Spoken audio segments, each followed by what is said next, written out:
Hoje à noite eu quero compartilhar com você sobre a visão MDA. Algumas pessoas têm perguntado: pastor, esse coração, o que ele significa? Pastor, o que é MDA? Isso não quer dizer que não vai ser uma pregação, porque nós vamos falar dos princípios do desejo de Deus para cada um de nós. O desejo de Deus para a nossa vida. E quando nós, há um ano atrás, conhecemos esse projeto, nós percebemos que através da igreja local era possível sim a gente ganhar pessoas para Jesus sem deixar de cuidar bem de cada cristão.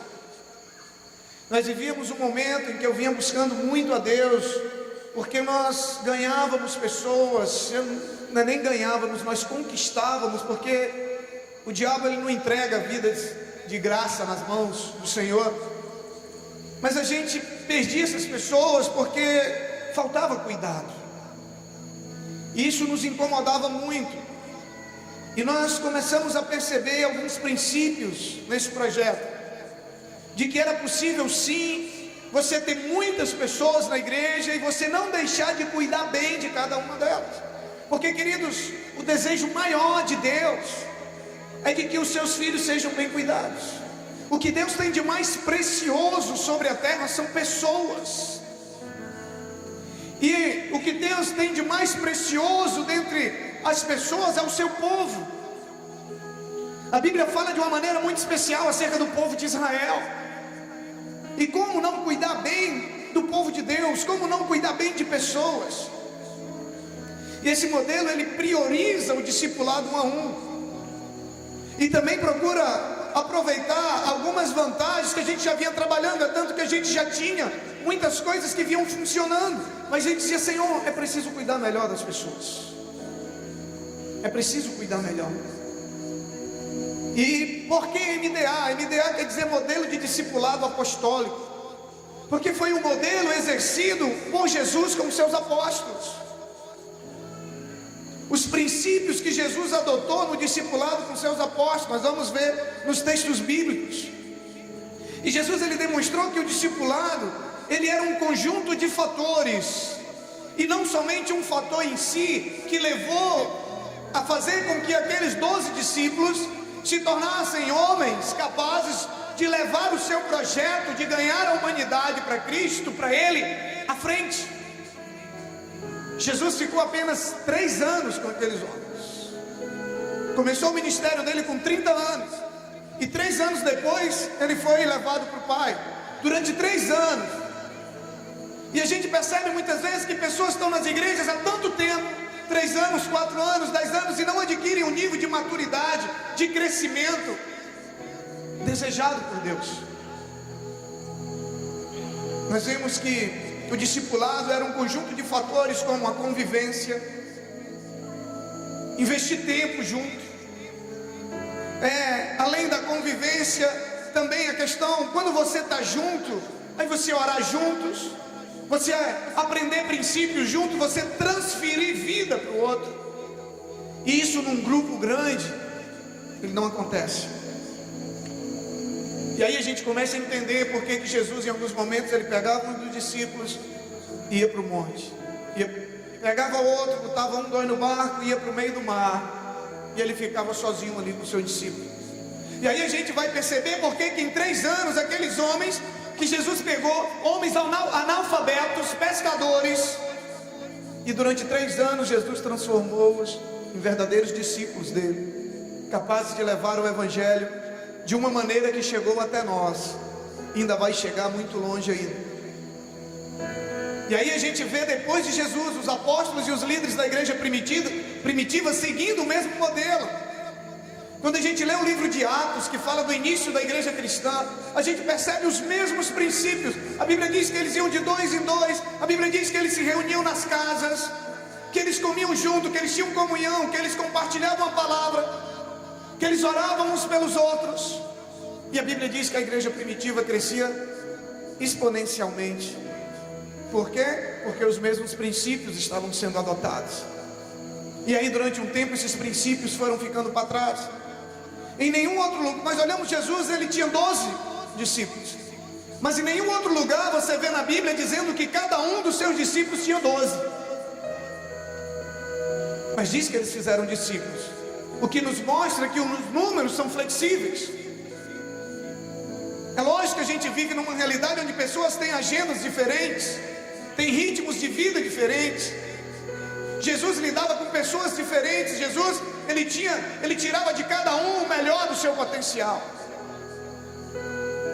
E a Bíblia deixa bem claro que esse modelo de discipulado apostólico que Jesus havia iniciado, ele continuou. Quando a gente olha para a história de Paulo, que antes era Saulo, a gente vê a importância que Barnabé teve na vida de Paulo. Se não fosse um cidadão chamado Barnabé, nós não teríamos desfrutado de tudo que Paulo nos proporcionou na Bíblia. Porque chega um momento que Paulo é mandado embora. É mandado embora. E Barnabé vai atrás dele, traz Paulo de volta, discipula Paulo, e Paulo se torna a figura mais importante do Novo Testamento. A maioria dos livros, das cartas escritas por ele, a maioria das igrejas abertas por Paulo. Quando a gente olha para a história de Silas, Timóteo e Lucas, já foi Paulo quem teve uma influência muito grande na vida desses homens. Paulo quem os discipulou, Paulo que investiu na vida deles. E a história diz que Pedro investiu muito na vida de João Marcos e assim por diante. Esse é o modelo que Jesus estabeleceu. Jesus investiu na vida de uns, e esses foram investindo na vida de outros, e o processo foi se multiplicando até chegar em nós. E ele não pode parar. O MDA, querido, eles abrangem fatores desenvolvidos na igreja local. Sem dúvida, o fator central desse modelo chama-se discipulado 1 a 1. O segredo do crescimento, e aí quando eu falo de crescimento, não me entenda numérico somente. A minha visão é de que a igreja de Cristo tem que crescer, porque senão nós não vamos alcançar as pessoas. Mas a qualidade leva a quantidade. Era assim que acontecia na igreja primitiva. Eles tinham um nível de relacionamento, uma qualidade de vida, que a Bíblia diz que Deus ia acrescentando a cada dia aqueles que haveriam de se salvar. Então, o modelo, o MDA, ele abrange alguns fatores que nós vamos ver, mas o principal é o discipulado 1 a 1, que todos na igreja recebem. Esse cuidado personalizado. Há pouco tempo, eu digo pouco tempo, 10 anos, não sei mais, surgiu a figura do personal trainer. Quando começou essa onda de preocupação com o corpo, a estética, academias e tal, surgiu o personal trainer. Por quê? Porque quando a pessoa recebe uma atenção individualizada, ela alcança resultados mais rápidos, não é isso? É esse o objetivo. Surgiu a figura do coach, que em inglês quer dizer treinador.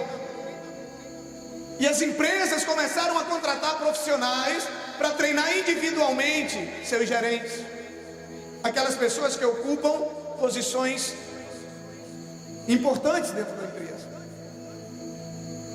E isso vem lá de Jesus.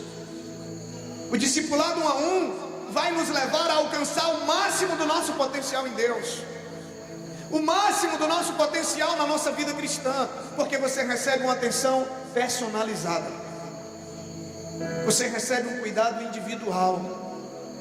Esse é o propósito. Mas nós vamos entender um pouco eu queria explicar para você hoje um pouco desse coração, porque nesse coração está a visão. Jesus disse em Mateus 6,33: buscar em primeiro lugar o reino de Deus e a sua justiça, e todas as outras coisas lhe serão acrescentadas. Então o desejo de Deus para nós é que a gente busque como prioridade o reino de Deus. E o projeto de Deus, queridos, é implantar o reino dele aqui na terra. Foi para isso que Jesus veio. Quando João Batista anuncia que Jesus ia vir, quando Jesus chega, ele diz: virá aquele. Quando Jesus chega, quando chega a mensagem, ele diz: arrependei-vos, pois é chegado o reino dos céus. Essa é a mensagem que Jesus veio trazer. Essa é a mensagem que João Batista vem trazendo antes de Jesus. Arrependei-vos, pois é chegado o reino dos céus. Porque o projeto de Deus é estabelecer o seu reino sobre a terra. O projeto de Deus é implantar o seu reino sobre a terra. E aí, quando a gente observa para esse projeto, mas como que esse reino pode ser implantado na terra? De que maneira esse reino ele pode ser implantado? Gênesis 1:28. Deus disse assim: sede fecundos, multiplicai-vos e enchei a terra. Por que será que Deus disse isso para Adão e Eva? Que eles deveriam crescer, serem fecundos, multiplicar e encher a terra. Porque Adão e Eva foram criados à imagem e semelhança de Deus. À medida que Adão e Eva fossem fecundos e multiplicassem e enchessem a terra seria cheia da glória de Deus. Porque a terra seria cheia de pessoas à imagem e semelhança de Deus. Então esse era o projeto de Deus: encher a terra com a sua glória. E à medida que Adão e Eva, que eram a imagem e semelhança de Deus, multiplicassem, a terra ia ser cheia da glória de Deus, porque estaria cheia de pessoas com a glória de Deus. À medida que eles obedecessem a ordem de Deus, isso ia acontecer. Olha o que diz Abacuque 2, versículo 14.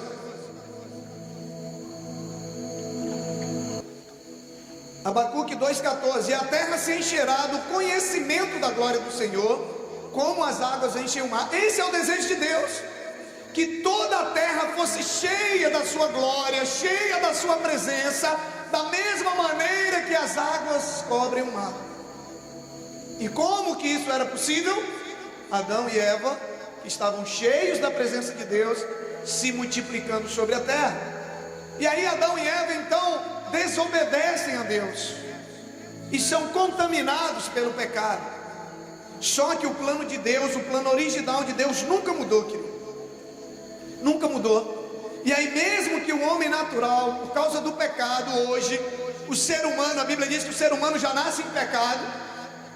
A nossa natureza humana, ela é contaminada pelo pecado, porque somos herdeiros de Adão.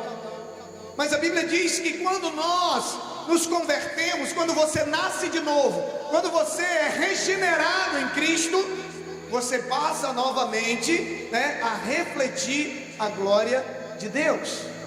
Então o plano de Deus nunca mudou. Deus manda Jesus, seu Filho, à terra, para justamente nele nós termos a oportunidade de novamente sermos a imagem e semelhança de Deus. Deus diz que Jesus é o primogênito entre muitos irmãos. Ele é o irmão mais velho, ele é o primeiro de muitos, o primogênito entre muitos, que iriam refletir a glória de Deus. E através dele, a glória, a presença, a imagem de Deus é restaurada em nós. E aí eu queria ler com você um texto que está em 2 Coríntios, capítulo 3, do versículo 7 ao versículo 18. Vou ler, você pode acompanhar na tela ou na sua Bíblia. 2 Coríntios 3, 7 a 18. O ministério que trouxe a morte foi gravado com letras em pedras, mas esse ministério veio com tal glória que os israelitas não podiam fixar os olhos na face de Moisés, por causa do resplendor do seu rosto, ainda que desvanecente. Não será o ministério do Espírito ainda muito mais glorioso? Glorioso será, se era glorioso o ministério que trouxe condenação, quanto mais glorioso será o ministério que produz justiça. Ou seja, se era glorioso o ministério que tinha em Adão, mais glorioso ainda será esse novo ministério. Pois o que outrora foi glorioso, agora não tem glória, em comparação com a glória insuperável. E se o que estava se desvanecendo se manifestou com glória, quanto maior será a glória do que permanece. Portanto, visto que temos tal esperança, mostramos muita confiança. Não somos como Moisés, que colocava um véu sobre a face para que os israelitas não contemplassem o resplendor que se desvanecia. Na verdade, as mentes deles se fecharam, pois até hoje o mesmo véu permanece quando é lida a antiga aliança.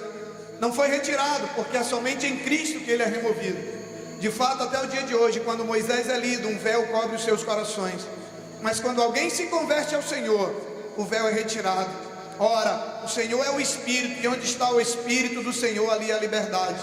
E todos nós que com face descoberta contemplamos a glória do Senhor, segundo a sua imagem, estamos sendo transformados com glória cada vez maior, a qual vem do Senhor, que é o Espírito. Olha o que acontece quando nós nos convertemos.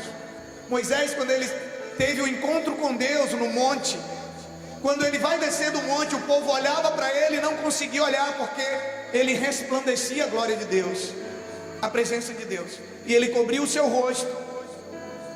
E a Bíblia diz que agora muito maior será a glória de Cristo. Quando em Cristo nós nos convertemos, nós passamos a refletir a glória dele. E aí o projeto original de Deus, de encher a terra com a sua glória, continua vivo. Então, queridos, a ordem de Deus para nós, a ordem de Deus continua a mesma. Ele diz: eu quero o meu reino sendo implantado sobre toda a terra. A oração do Pai Nosso, que é uma oração universal, ele diz: seja feita a tua vontade, assim na terra como no céu. Isso fala do projeto de Deus, de implantar o seu reino na terra, de encher a terra de pessoas que vivam para ele, de encher a terra de pessoas que andem segundo a vontade dele. Esse é o projeto de Deus. O reino de Deus em primeiro lugar, crescendo, se multiplicando, até que toda a terra seja cheia da glória de Deus.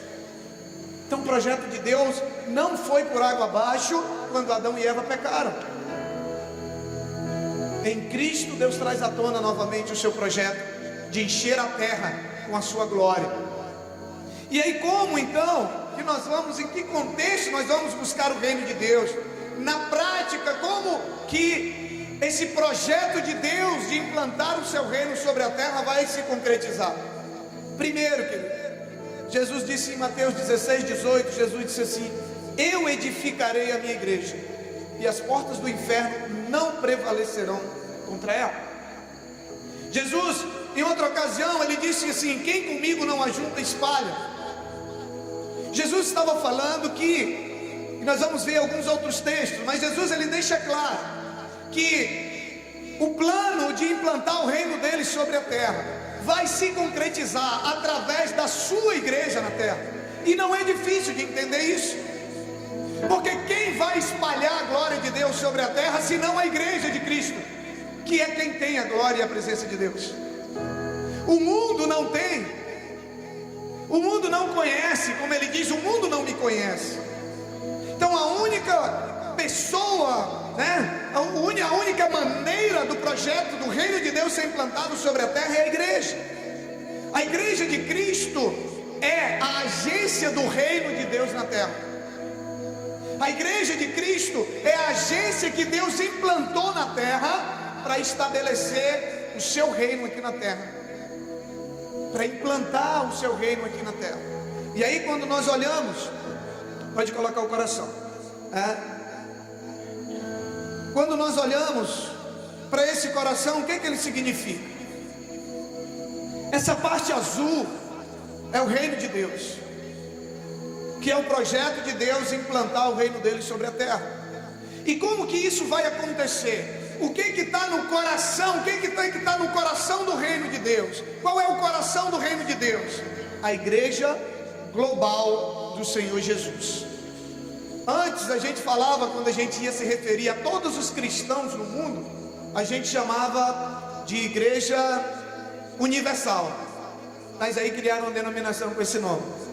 Aí a gente mudou, começou a chamar de igreja mundial, aí criaram outra. Agora nós estamos chamando de igreja global, enquanto não se cria uma, Então, o que a gente está querendo dizer? Quando fala de igreja global, igreja universal, igreja mundial, é toda a igreja espalhada na face da terra, independente das denominações. Então, a agência missionária, a agência do reino de Deus na terra se chama Igreja de Cristo. só ela pode realizar o sonho, o projeto de Deus de implantar o reino dele na terra, porque só ela é detentora da presença de Deus, dos princípios de Deus e da vontade de Deus. Então a igreja de Cristo, fora da igreja de Cristo, não há como estar inserido no reino de Deus, querido. Fora da igreja de Cristo, por isso que eu digo, queridos, tem tantas igrejas diferentes. Você só precisa escolher uma que você se identifica, que você se sente bem. Se você veio aqui, mas aqui é muito agitado. Tem igreja mais calma. Mas aqui é muito calmo. Tem igreja mais agitada. Eu gostei, puxa, bacana. É aqui. Você só não pode estar fora da igreja de Cristo. Eu me mudei, eu fui embora para o Japão. A igreja de Cristo está lá. Para mim estar no reino de Deus, eu preciso estar incluído, inserido na igreja de Cristo. Com todos os defeitos e problemas que a igreja tem, ainda é o melhor lugar para se viver nesse mundo. Vai ter certeza disso. Eu tenho certeza do que eu estou falando. Então, quem é o coração do reino? A igreja de Jesus. Ela é o coração do reino de Deus. É por isso que o diabo se levanta tanto contra a igreja de Deus. E aí, novamente, Mateus 16, 18, que eu citei anteriormente, ele diz: pois também eu te digo que tu és Pedro, e sobre esta pedra edificarei a minha igreja, e as portas do inferno não prevalecerão contra ela. Aí eu te pergunto, contra quem as portas do inferno não vão prevalecer? Contra quem? Não ouvi. Pode falar bem forte, querido. Contra quem as portas do inferno não vão prevalecer? Contra a igreja. Contra a igreja do Senhor, contra o povo de Deus. Por isso que só há um lugar seguro contra os ataques do maligno: no meio do povo de Deus.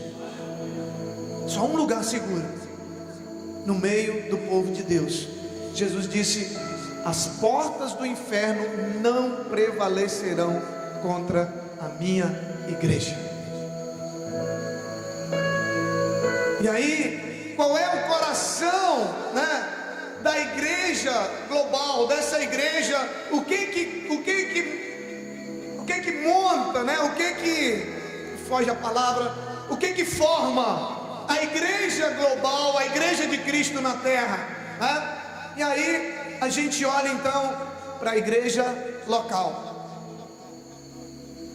A igreja local, queridos, como que eu posso saber que verdadeiramente eu estou buscando o reino de Deus? Como eu posso saber, que eu verdadeiramente estou trabalhando para a edificação e para a implantação do reino de Deus na terra? Se eu estiver trabalhando no fortalecimento e na implantação da igreja local. Porque a igreja de Cristo na terra, ela não está no ar flutuando, São as igrejas locais ao redor de todo mundo que formam a igreja de Cristo na terra. E você quer ver alguém que o diabo está para tirar ele do reino? É quando você pergunta para alguém: onde é que você congrega? Não, eu não congrego em nenhuma igreja. Eu não preciso de igreja para me servir a Deus. Já comprou a mentira do diabo. Já comprou. Sabe por que ele quer tirar você do meio da igreja? Porque ele sabe que ali você está protegido. A igreja local é o coração da igreja de Cristo na terra.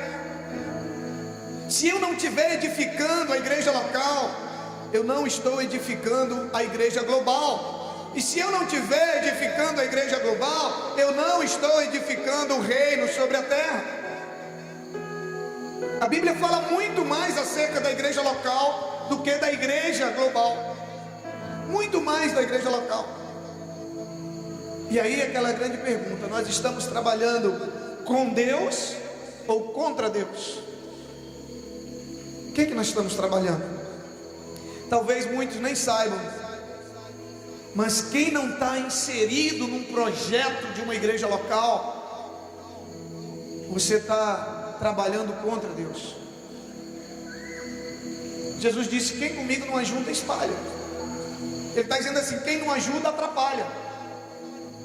Só o fato de você não ajudar, mesmo por omissão, você já está deixando de cumprir o propósito de Deus para a sua vida, de implantar o reino sobre a terra. E aí, quando nós olhamos para esses princípios, queridos, e Deus coloca a máxima importância na igreja local, sabe por quê? Porque a igreja local é o coração da igreja do Senhor Jesus aqui na terra. É ela que forma o povo de Deus sobre a terra. É ela, são todas elas que juntando estão trabalhando na implantação do reino. E aí, para você perceber, apenas um texto onde Jesus trata a igreja local com tanta importância. Lá em Apocalipse, recentemente nós estudamos o livro de Apocalipse às quartas-feiras. Os irmãos devem lembrar. Se não, depois você vai lá em Apocalipse, no versículo 20 mais ou menos. João teve uma experiência com Deus na ilha de Patmos. E ali ele diz que viu Jesus. Ele ouve uma voz primeiro, e aí ele olha, e aí ele vê Jesus no meio de 7 candeeiros, de 7 candelabros. E ele vê ali 7 estrelas. E a Bíblia diz que as 7 estrelas eram os anjos, e que os 7 candeeiros eram as 7 igrejas. 7 igrejas que representavam a totalidade da igreja de Cristo na terra. O número 7 na Bíblia é sempre tratado como o número da plenitude. Não é número da sorte, não. É número da plenitude, de algo completo. E as 7 igrejas, Esmirna, Filadélfia, Tiatira, Sardes e as outras, todas elas representam a totalidade do povo de Deus na terra. E João diz que ele vê Jesus no meio das igrejas. Ele está falando das igrejas locais. É impressionante a importância que Deus coloca na igreja local. E aí a gente vê hoje muitas pessoas negligenciando a igreja local, onde na verdade ela é o coração da igreja de Cristo sobre a terra, e tem uma importância enorme, não só na sua vida, mas no projeto de implantação do reino de Deus na terra. E é muito importante a gente entender então, quem que é o coração do reino? A igreja de Cristo na terra. Quem que é o coração da igreja global de Cristo? A igreja local. E o que que é o coração de uma igreja local? A célula. A célula. Queridos, é muito importante que todos os cristãos de uma igreja local estejam congregando numa célula, ou num grupo de comunhão, ou num grupo pequeno, seja lá qual for a nomenclatura. E você vai entender o porquê disso. É na célula ali que a vida do corpo de Cristo se encontra de forma sintetizada em todos os aspectos. É na célula que a gente consegue viver uma série de princípios e de aspectos que Deus tem para nós, que nós não conseguimos viver, por exemplo, no culto, onde o grupo é muito maior.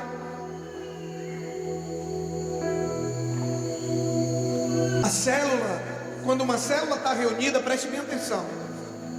Quando uma célula está reunida, não é um pedaço da igreja que está lá, não.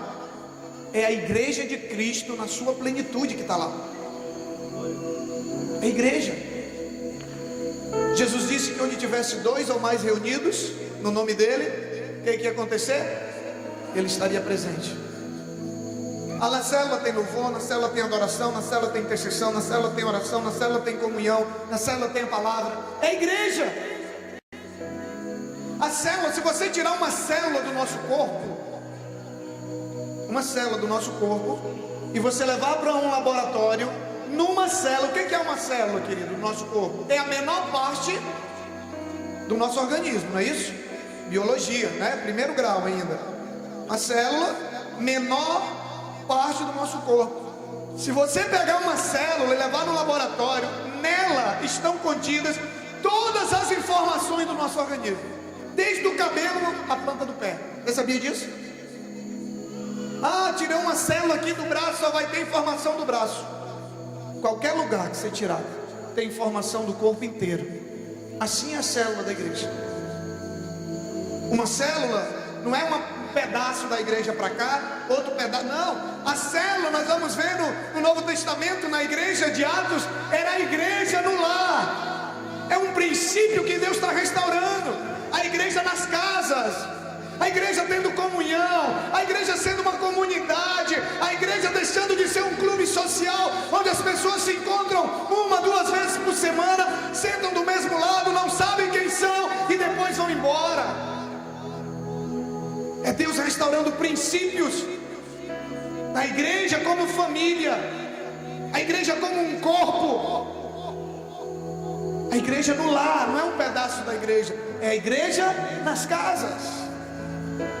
É Deus restaurando, sabe, o princípio neotestamentário. E para nós a célula, ela é o coração da igreja local. Ela é o coração da igreja local. E aí eu quero ler com você Atos capítulo 2, a partir do versículo 41. Atos 2, a partir do versículo 41. Os que aceitaram a mensagem foram batizados, ou seja, se converteram, ouviram a mensagem do Evangelho, aceitaram a mensagem, se converteram, foram batizados. E naquele dia houve um acréscimo de cerca de 3.000 pessoas. Meu Deus, como cuidar dessas pessoas? Como consolidar? Olha o que o texto diz. Eles se dedicavam ao ensino dos apóstolos, à comunhão, ao partir do pão e às orações. Todos estavam cheios de temor, e muitas maravilhas e sinais eram feitos pelos apóstolos. Todos os que criam mantinham-se unidos e tinham tudo em comum, vendendo suas propriedades e bens, distribuíam a cada um conforme a sua necessidade. Todos os dias continuavam a reunir-se no pátio do templo, partindo o pão em suas casas, e juntos participavam das refeições com alegria e sinceridade de coração, louvando a Deus e tendo a simpatia de todo o povo. E o Senhor lhes acrescentava todos os dias os que iam sendo salvos. Isso é igreja. Isso é igreja. 3.000 pessoas só nesse dia se converteram. E o que a igreja fazia? Se reunia de casa em casa. Aí o que eles faziam? Se dedicavam ao ensino, à oração, à comunhão, às refeições, com sinceridade de coração, relacionamento, comunhão, sabe, ajuda mútua, serviço. Isso é igreja. Reunir quarta e domingo para celebrar juntos, glória a Deus por isso. Mas não é só isso que Deus tem para a igreja. A igreja não é uma associação, um clube que você frequenta regularmente com algum objetivo. Igreja é família. Era essa qualidade de vida que fazia com que Deus acrescentasse pessoas, porque Deus sabia que eles iam ser bem cuidados. Eles tinham comunhão, que eles estavam juntos. Eles estavam juntos. Eles se conheciam, sabe? Eles se conheciam. E não tem coisa que alegra mais o meu coração quando eu vejo nas redes sociais rabada para cá, macarronada para lá, churrasquinho para lá, quibe para o outro lado, não sei o que, e a igreja reunida. Aquilo enche o meu coração de alegria. Quando me convida eu fico mais alegre ainda, mais feliz ainda, né? É maravilhoso, porque eu digo, Senhor, essa é a tua igreja. Aí tem hora que um fica bicudo com o outro, um fica com ciúme do outro porque dá mais atenção, aí o outro fica chateado com o outro, aí daqui a pouco a gente olha, já estão abraçados de novo. Isso é família. Ou não é assim na sua casa, ou não é assim com os seus irmãos? Isso é família. Porque a gente se perdoa, porque aquele que errou já pediu perdão, e aquele que foi ofendido liberou perdão, e aí o relacionamento vem mais forte ainda. Isso é família. Isso é igreja, isso é cristianismo. É isso. Todas as nossas células, querido, sejam elas casais, que foi uma direção que Deus nos deu através da visão do MDA, de transformar nossas células em células de casais.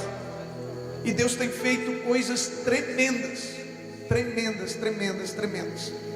A partir de domingo a gente ia fazer hoje, mas como hoje a mensagem era um pouco mais longa, a gente deixou para o próximo domingo.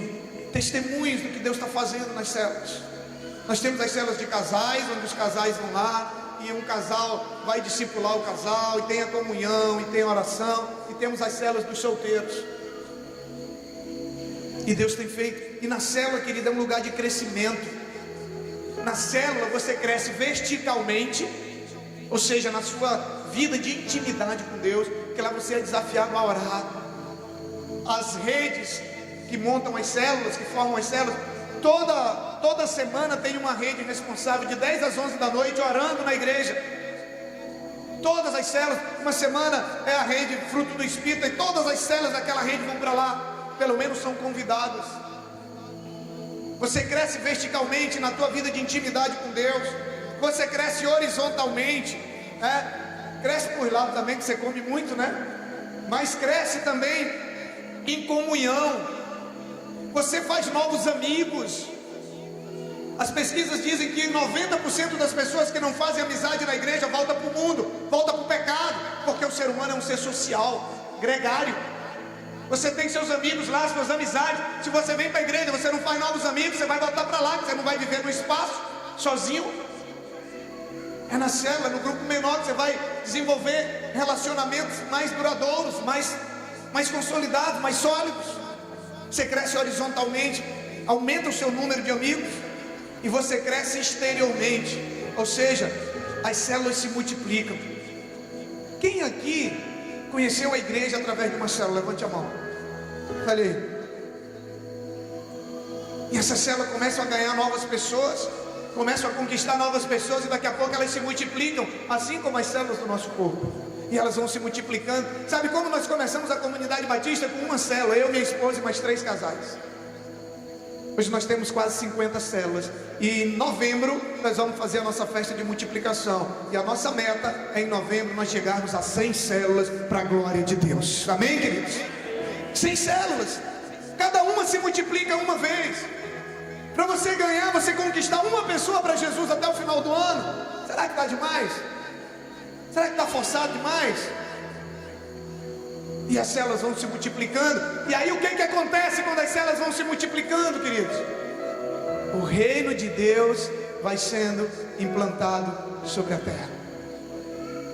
Cada pessoa que decide seguir a Jesus é um território a mais que é alcançado, que é implantado o reino de Deus. É uma casa a mais onde o reino foi implantado. À medida que vai crescendo, vai multiplicando, e o projeto de Deus vai se concretizando através da sua igreja. Tudo que acontece no culto, querido, na célula é potencializado. Tudo na igreja de Cristo acontece na célula, pela célula e para a célula.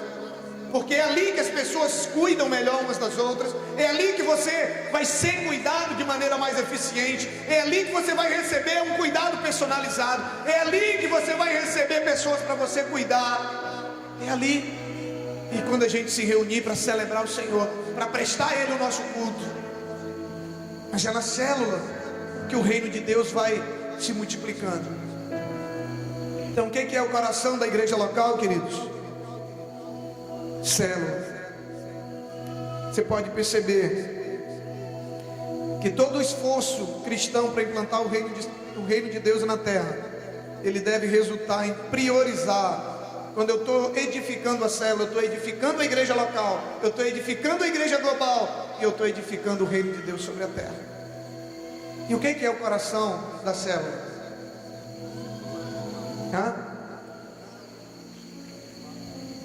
O coração da célula é o discipulado um a um, que nós chamamos de microcélulas. É o cuidado personalizado que cada casal recebe, que cada pessoa recebe. Esse é o segredo, e você percebe que ele está no centro do coração. É aí que começa a implantação do reino de Deus sobre a terra. Jesus priorizou o discipulado. Jesus escolheu 12 homens e investiu a sua vida na vida desses homens. Jesus esteve com a multidão, Jesus pregou com a multidão, mas ele investiu a vida dele na vida de 12 homens. E ele começou a discipular esses homens. Jesus viajava muitas horas a pé.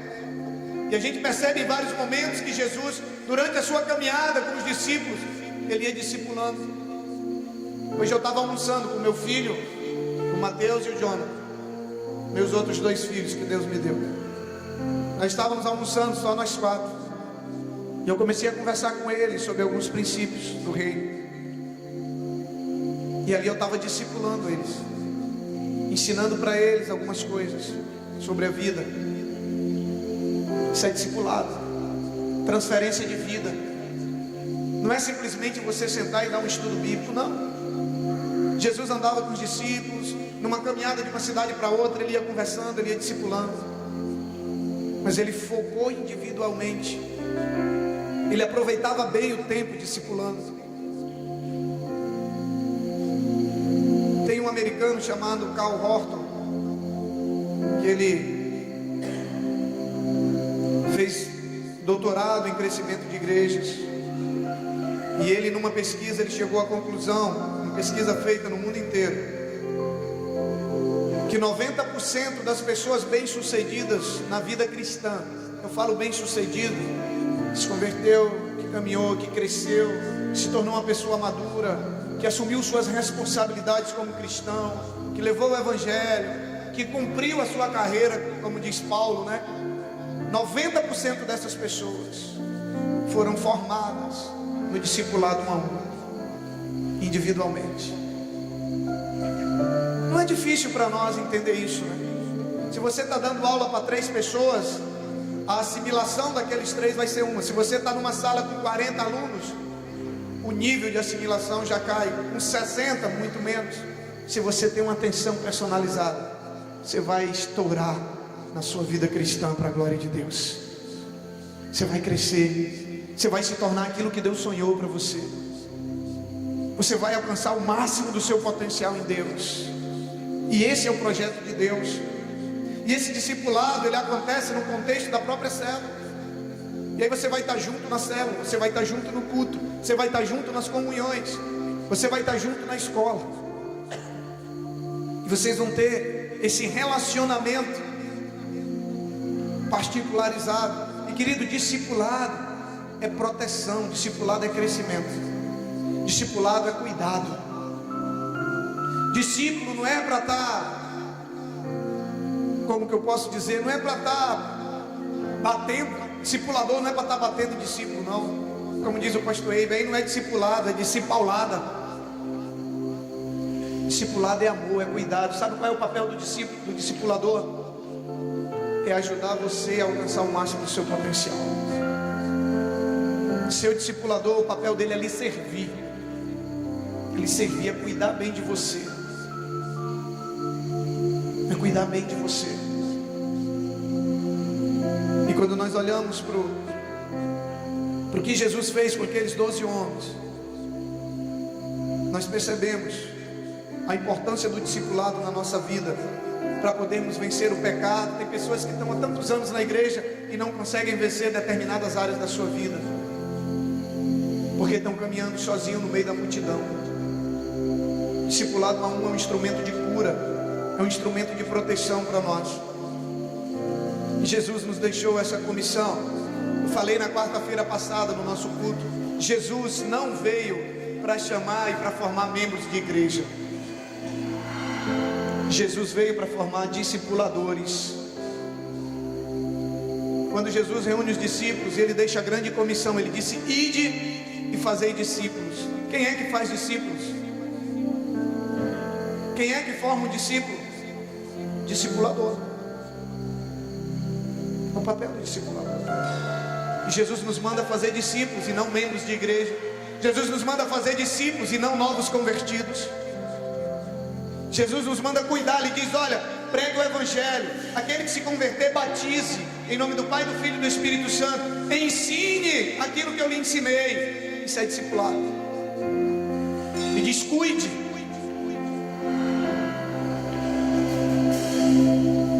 Esse relacionamento do discipulador com o seu discípulo é que nós chamamos de microcélula, de discipulado 1 a 1. que é o centro da igreja de Cristo. E nessa visão, querido, nesse modelo, que me chamou a atenção é esse cuidado que é dispensado individualmente. E eu entendo que não há bem mais precioso sobre a terra do que pessoas.